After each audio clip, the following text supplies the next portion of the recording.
pessoa chegar e falar, olha, eu estou com insônia, eu não estou Uhum. comendo direito, eu estou com um problema em casa. Como é que o líder deve, como é que ele deve, o que ele deve fazer?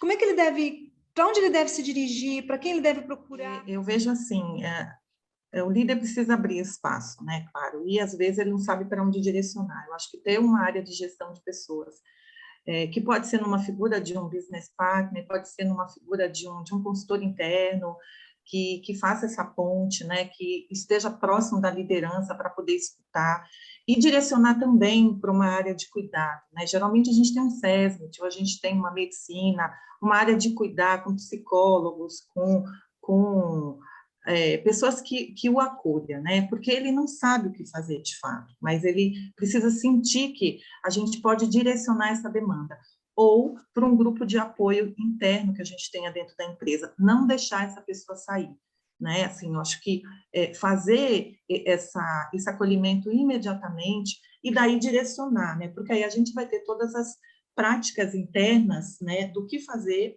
para identificar, acolher, cuidar e dar o direcionamento, né?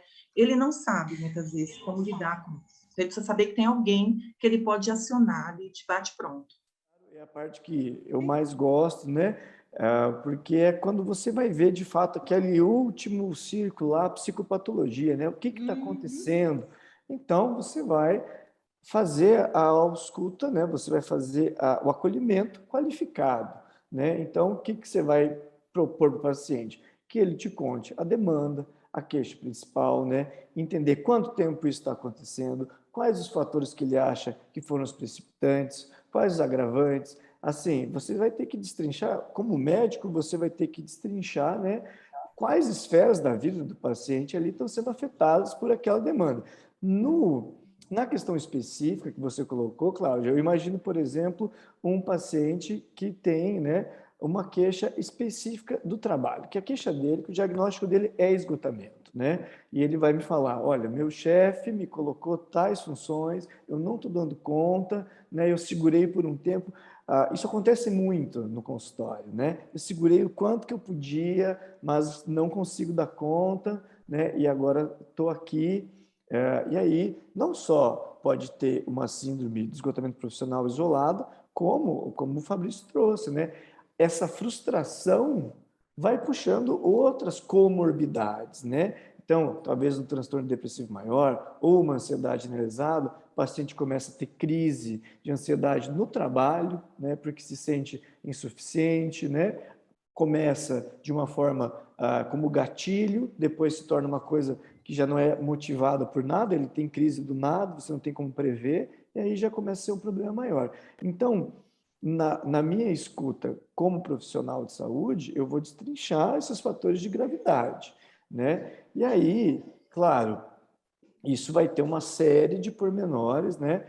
Vai começar a terapia? Vai precisar de uma ajuda medicamentosa, né? Assim, com certeza a psicoterapia e uma revisão de atividade física, de alimentação, de higiene do sono, isso vai ser feito, isso tem que ser feito, né? Numa boa consulta médica, isso vai ter que ser gerido, né?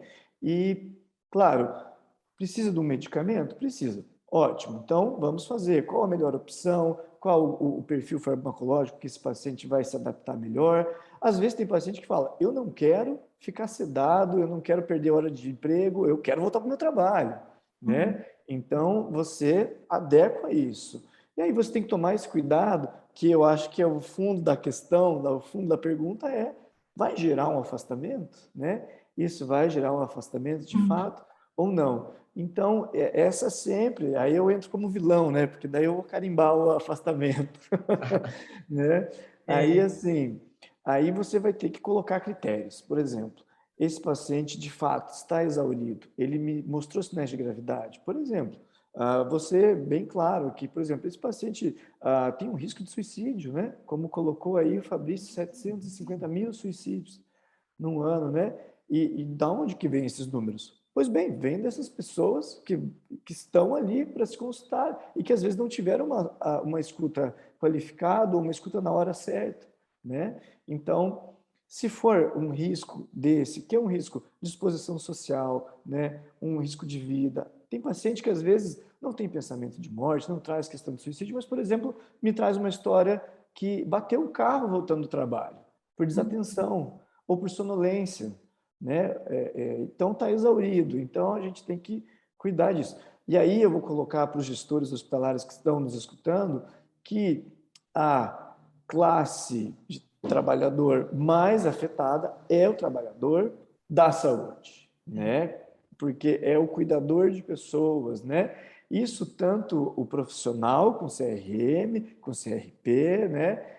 Enfim, enfermeiros em gerais, mas também, às vezes, a gente pega aquele cara que é cuidador da mãe, ou que é cuidador da irmã, e também está exaurido, né? Então, isso é importante a gente ver também o que está acontecendo ali. E a gente, hoje, né, assim, vou falar agora como um profissional de gestão, né, dentro de hospitais, o que eu mais sinto falta e o que eu mais escuto das lideranças lá na ponta é que a maioria dos gestores não está preparado para essas situações emocionais. Então, eu fui um pouco enfático no início com os líderes, até porque eu queria chocar mesmo. E eu acho que é isso que a gente tem que criar esse impacto para depois a gente poder falar, olha, RH que está me ouvindo agora, qual é teu plano para fortalecer emocionalmente teus líderes? Porque se o RH não está pensando nisso ainda hoje, depois de tanto tempo de pandemia, o RH da sua instituição não entendeu nada, né?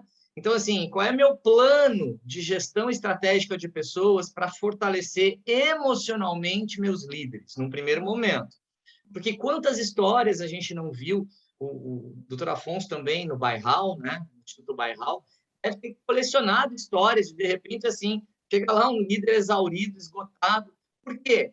Porque antes ele não estava acostumado a chegar no plantão dele, né? E o funcionário, um técnico de enfermagem, parar na frente dele e desabar.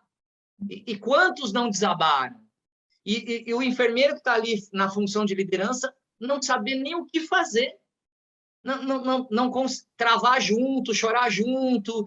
Enfim, nesse momento que eu precisava ter uma estratégia, eu precisava ter um apoio ou alguma tática para poder acolher aquele técnico, eu desmontei junto com ele. Então, eu não estava preparado para isso.